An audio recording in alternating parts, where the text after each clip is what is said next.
ஜூலை 15 ஐயா பெருந்தலைவர் காமராஜர் அவர்களின் 122வது பிறந்தநாள் விழா.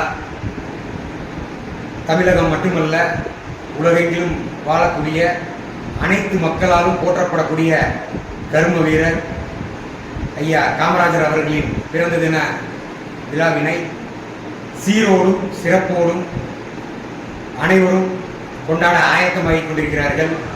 அதிலும் குறிப்பாக நமது தென்காசி மாவட்டம் ஆலங்குளத்தில் நாடார் சமுதாய இளைஞர் பெருமக்கள் இளைஞர்களாக ஒன்று திரண்டு அவர்களாக ஒரு இது போன்ற 1000 ஜெர்சியை இளைஞர் பெருமக்களுக்கு கொடுத்து பெருந்தலைவர் அப்பச்சி ஐயா காமராஜர் அவர்களின் பிறந்தநாள் விழாவை சிறப்பிக்க இருக்கிறார்கள்.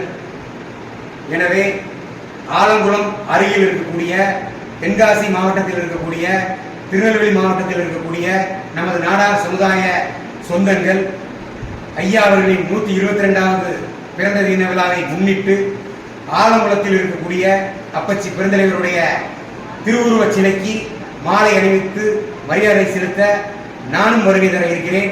அது மட்டுமல்லாமல் அனைத்து அரசியல் கட்சி தலைவர்களும் அனைத்து சமுதாய தலைவர்களுமே பெருந்திரளாக வர இருக்கிறார்கள். நாடார் சமுதாயத்தின் சார்பாக ஆலங்குளம் இளைஞர் பெருமக்கள் எடுத்துள்ள இந்த ஜெர்சி, அது மட்டுமல்லாமல் அவர்களுக்கு இந்த ஜெர்சியை எடுத்து ஒரு சமுதாய விழிப்புணர்வை ஏற்படுத்த வேண்டும் என்ற அவர்களின் எண்ணத்திற்கு ஆலங்குளம் சமுதாய நாடார் சமுதாய இளைஞர் பெருமக்களை இந்த நேரத்தில் மனதார வாழ்த்துகிறேன். அவர்களுக்கு இந்த நேரத்தில் நன்றியை தெரிவித்துகிறேன். அதே நேரம் ஆலங்குளத்தில் நடைபெற இருக்கின்ற ஐயா பெருந்தலைவர் காமராஜர் அவர்களின் 122வது பிறந்த தின விழாவை சீரோடும் சிறப்போடும் நாம் அனைவரும் கொண்டாடுவோம் என்பதை இந்த நேரத்தில் கூறிக்கொள்கிறேன். நன்றி.